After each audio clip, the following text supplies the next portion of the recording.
Hi, welcome back to the Operational Excellence Foundation course. In this module, I provide you with a roadmap to achieve operational excellence success in a typical organization. A good starting point is for each business function or department to clearly define and articulate who they are and the value they add to the organization. The function on a page is a great tool for articulating this understanding, both to employees within the function and to the wider organization. The function on a page template that I provide is based on the well-known Business Canvas tool, and I'll cover it in more details in another module of this course. Next, each function should define and formalize the services that they provide, both to their internal and external customers. Each service should be underpinned by either a simple operating level agreement for internal services or the more formal service level agreement for external services. Defining internal services and the associated operating level agreements is a mineshift for many organizations.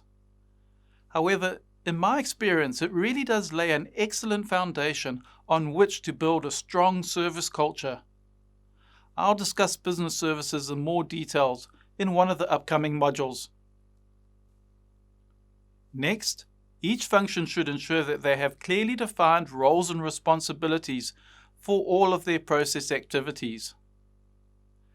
The RACI is a popular tool that we use to define roles and responsibilities, and which we'll look at in another module. Next, each function should define key performance metrics, or KPIs, that provide ongoing insight into how the function is performing. I'm sure you've heard the saying, what can be measured can be managed. Well, let me just say that it's not enough to simply measure KPIs, but rather operational managers need to fully understand what the metrics are revealing and know what response is expected of them when the metrics are not what they should be.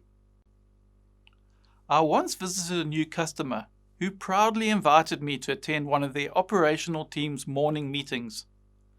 A team member took the team through the previous day's process performance metrics, and after he was finished, I asked the team what the metrics meant to them. Do you know that no one, not even the team leader, could give me a reasonable answer?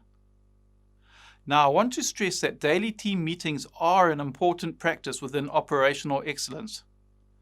However, in this case, another consulting company had instilled the daily meetings but had failed to properly train the team on what the performance metrics actually meant and what actions to take when the metrics revealed a problem. Next, each function should ensure their processes and procedures are well defined and documented. This is important for two reasons. Firstly, you want all of your employees to have a common understanding of the processes on which they work. And secondly, as you get into the last few steps towards operational excellence success, you're going to start making improvements to your processes. It's important to have a clear understanding of the processes before you start making any changes.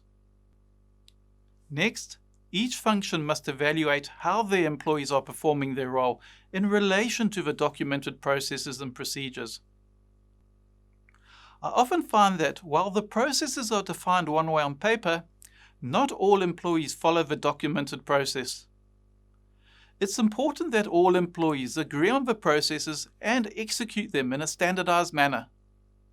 This minimizes the chance of human-related quality problems and enables the employees to collectively find ways to improve the process efficiency and effectiveness. I'll discuss efficiency and effectiveness in the next module.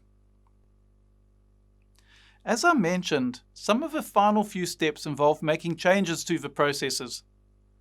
It's therefore important to have a well-defined governance framework to review and approve proposed changes. As the changes will probably impact on employees, customers, or even suppliers, it's also advisable to establish good change management practices to understand the impact of the changes and ensure stakeholder buy-in and adoption. Next, each function must have a clear view of what work is in the processes and actively manage the receipt, prioritization, allocation, and completion of work at a rate that meets customer expectations. It often amazes me how many functions, especially in a service environment, don't know what work is in progress. This is because the work is emails that are sitting in employees' individual email boxes. Next, the organization should establish a quality management system that ensures quality is properly defined, measured, and improved across all functions. It's also important that the organization trains employees on basic problem-solving techniques and instills problem-solving within the day-to-day management practices. Next, certain functions will need to carefully manage their employees' capacity and productivity. Capacity management ensures that the function has the right number of employees available with the right skills at the right place and at the right time to meet the fluctuating operational demands. Capacity management is extremely important in high-demand environments such as contact centers and hospital emergency rooms. Productivity management, on the other hand, ensures that the employees are completing the required number of tasks within their scheduled time. Productivity management is often used within back-office functions such as claims handling and warehouse picking. Finally, each function should find ways to optimize their processes. There are many tools available to identify and eliminate problems with process waste, flow, variation, and quality. Although I've shown the steps as sequential, in reality, an organization may need to go about them in a different sequence to address specific operational challenges. For example, it's quite common for organizations to focus on optimizing processes first in order to meet budget constraints. While this is understandable, these organizations should not forgo the earlier steps if they want to properly embed operational excellence into their organization's DNA. In addition, if time and resources allow, organizations can address multiple steps at the same time. In addition to completing the steps to operational excellence success, an organization will need to build strong enabling cultures. These include an internal and external service culture, a quality culture, and a culture of continuous improvement.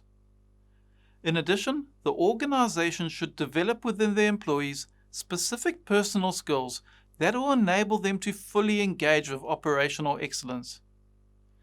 These skills include team learning, systems thinking, personal mastery, and mental models. I do cover all of these enabling cultures and skills in later modules of this course. That brings us to the end of this module. I hope that this roadmap to operational excellence success has enhanced your understanding of what operational excellence is.